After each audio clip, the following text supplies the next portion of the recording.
Hi, Sue Rose Minahan, Talk Cosmos host. This is NOWCHAT, and today is February 5, 2021. Christopher Plummer at 91 fell on his head with his head and died from a sudden fall. Cherished friend, incredibly gifted, unforgettable work in film, theater, television, including Oscar, Emmy, and Tony-winning performances. He's a Canadian actor. The career spanned 7 decades and most famously known as Captain von Trapp with Julie Andrews in the 1965 musical film The Sound of Music, a family's biographical, legendary story of an entire musically talented family fleeing Austria to avoid his serving in the Nazi Navy.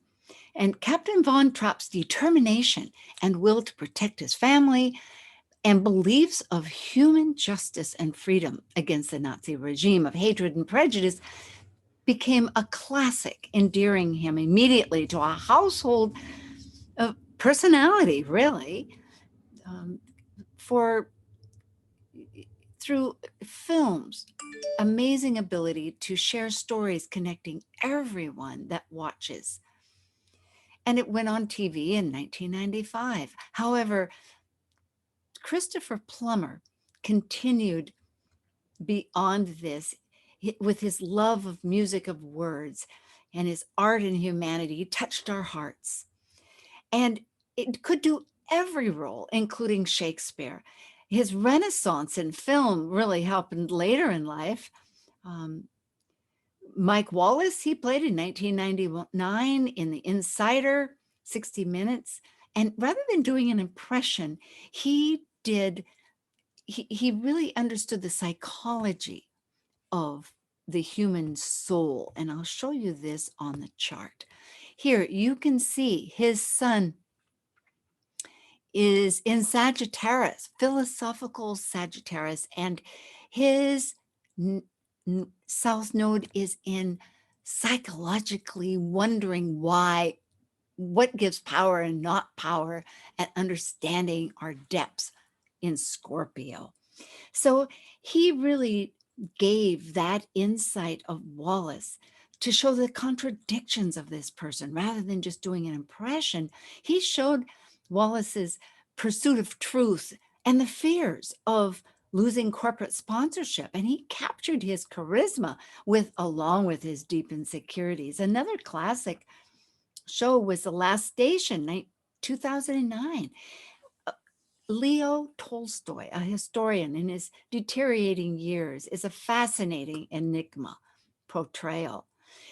In 2012, at 82, as the oldest Academy Award-winning winner, he won Best Supporting Actor Oscar in The Beginners. Hal Fields, a museum director, became openly gay after his wife died 44 years. And it shows how people subtly affect other lives. He was concerned about the life force of people in so many scripts that he did. J Paul Getty, Big Money. And you can see power and money with this South Node in Scorpio. His family lost all kinds of money. He was raised Edwardian in Canada. His great-grandfather had been Prime Minister of Canada. Yet then he decided, hey, go for the streets. Let's learn life. You can see that in that adventurous Sagittarius connected to Mars and Venus. His such an amazing person of so many things.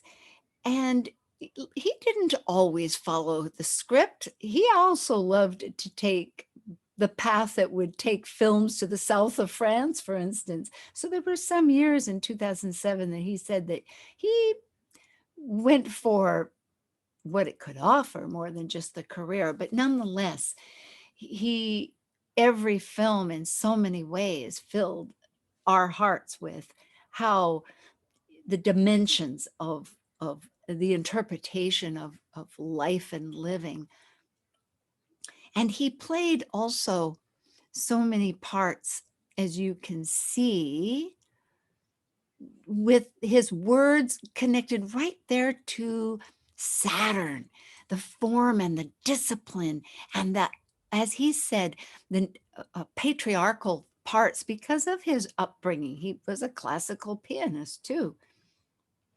So death charts show double signatures. Death occurs, we know, on the physical when there's a collapse of a support system, whether it's the heart or falling. And the timing often portrays Mars, which stops things, it cuts things, or Chiron, the master healer teacher, centaur, because his wound could only be resolved through death. And again, Jupiter often comes up in many death charts because Jupiter plays a prominent aspect, because Jupiter represents expansion through the higher realms, the dimensions of thought, and represents an exit in death to a new dimension. You know, Christopher Plummer quote stated once, "Oh, I don't have any religious beliefs." You know, Jupiter rules religious and philosophical philosophy, our belief systems, and higher education for that higher vision, and across the sea of cultures to other places. And often in death, it is that journey reflecting a strong aspect of Jupiter as our soul releases on the spiritual realms. So he died today, February 5th. His birth data is December 13th, 1929. And I have noon because we don't know the time, but the moon only travels 13 degrees in a day. And so by noon, you can tell that generally what sign. And he has a Taurus moon somewhere. We don't know. And we don't know the time.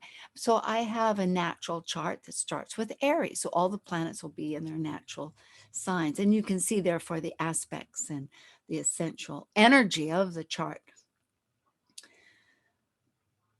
Transiting Chiron here in Aries, ruled by Mars, is conjunct his Hygeia, that's a little Hygeia, and his natal Uranus, showing that suddenness, that stop, that Chiron representing often in death charts.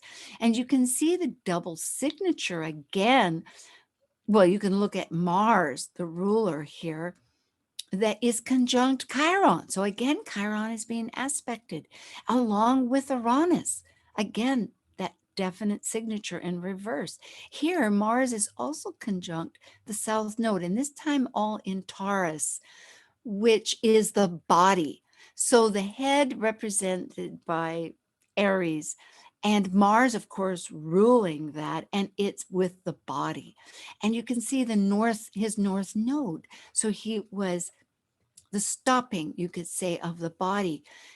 You can also see that Jupiter here, his natal Jupiter is in Gemini, and it is conjunct the North Node. Also here, both times the North Node is being aspected. It's how we integrate going in that direction, which is our the opposite of what we're natural with.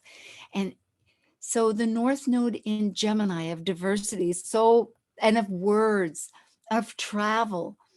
And as you can see, it opposes natally, well, his Jupiter opposes natally his Venus. But here, the 18 degrees opposes Mars. Again, Mars is being aspected with the North Node, this time in opposition, as it is here in conjunct. And there, what's significant is it is conjunct his sun natally, showing that pioneering attitude and the great belief systems that he had of looking into the philosophies of life, along with that South Node here in Scorpio of why. And there it is also conjunct, you can say, the South Node of release of travels. And also, you can say that the co-ruler Neptune is also squaring that, or squaring the nodes. So he left his gift interpreting the wisdom of human conditions of so many dimensions.